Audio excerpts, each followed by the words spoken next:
안녕하세요. 복 있는 사람이 즐기는 OQT 오늘의 큐티입니다. OQT는 스스로 말씀을 읽고 묵상하면서 하나님의 음성을 듣고 은혜를 경험하는 시간입니다. 오늘 함께 묵상할 말씀은 사도행전 1장 15절에서 26절까지의 말씀입니다. 우리 함께 본문을 천천히 읽겠습니다. 모인 무리의 수가 약 120명이나 되더라. 그때에 베드로가 그 형제들 가운데 일어서서 이르되, 형제들아, 성령이 다윗의 입을 통하여 예수 잡는 자들의 길잡이가 된 유다를 가리켜 미리 말씀하신 성경이 응하였으니 마땅하도다. 이 사람은 본래 우리 수 가운데 참여하여 이 직무의 한 부분을 맡았던 자라. 이 사람이 불의의 삭스로 밭을 사고 후에 몸이 곤두박질을 하여 배가 터져 창자가 다 흘러 나온지라. 이 일이 예루살렘에 사는 모든 사람에게 알려져 그들의 말로는 그 밭을 아겔다마라 하니 이는 피밭이라는 뜻이라. 시편에 기록하였으되 그의 거처를 황폐하게 하시며 거기 거하는 자가 없게 하소서 하였고, 떨렸으되 그의 직분을 타인이 취하게 하소서 하였도다.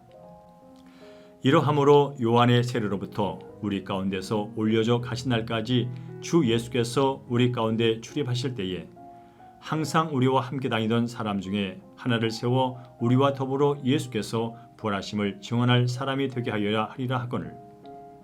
그들이 두 사람을 내세우니 하나는 바사바라고도 하고 별명은 유스라고 하는 요셉이요, 하나는 matti아라.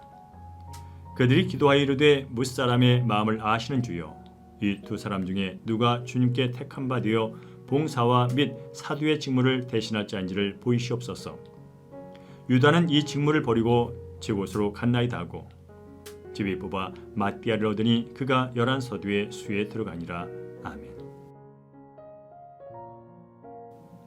네, 방금 읽으신 본문의 말씀 다시 한번 서너 번 집중해서 읽으시면서 묵상하는 시간 갖도록 하겠습니다.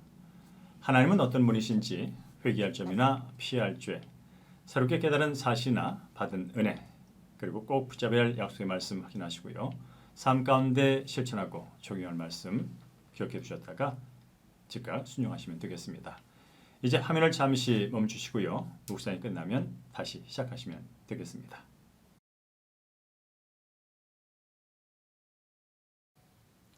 네, 본문의 말씀 내용 간략하게 먼저 요약하겠습니다.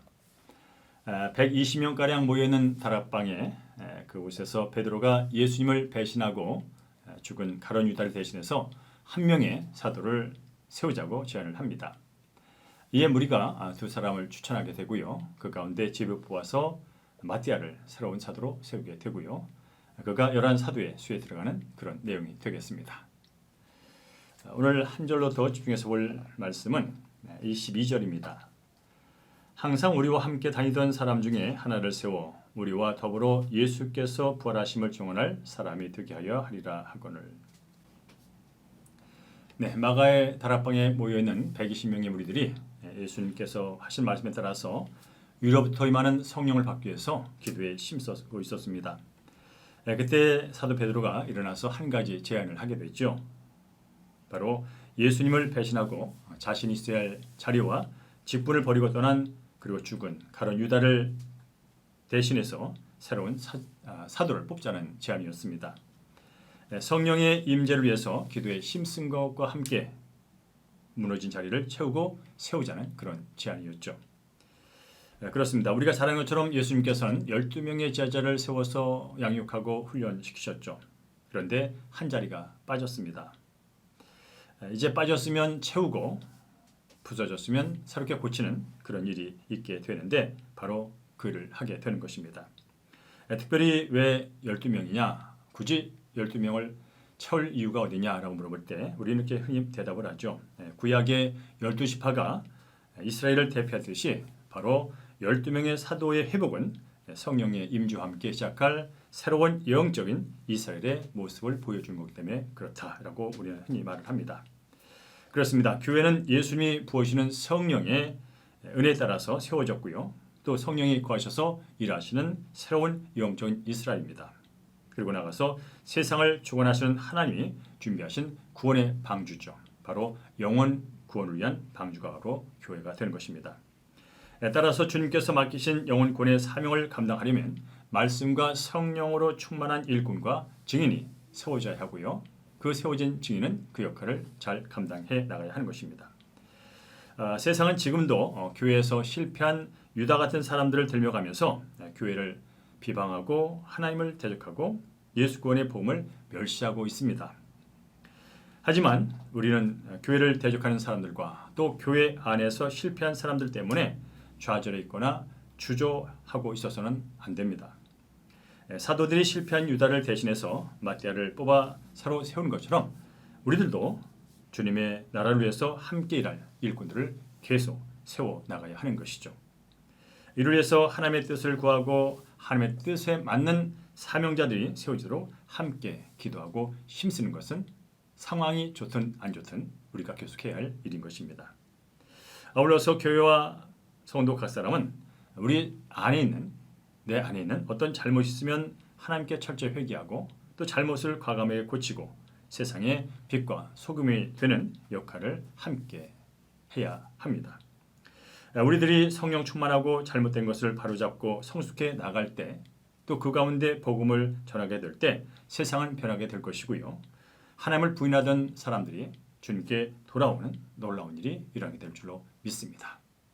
오늘도 주님으로부터 세워진 주의 백성으로 거룩한 삶을 살 뿐 아니라 복음을 전하는 그런 하루가 되기를 주의 이름으로 간절히 축원합니다. 자, 말씀 기억하면서 적용 질문 이어가겠습니다. 나에게 온 사건이 성경에 응하는 일임을 인정합니까? 그 사건을 다른 사람에게 말씀으로 설명해 줄 수 있습니까?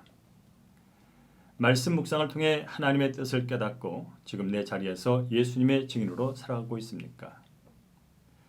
누군가를 일꾼으로 추천하거나 세울 때 나의 이해관계를 떠나 신중히 기도하며 세웁니까?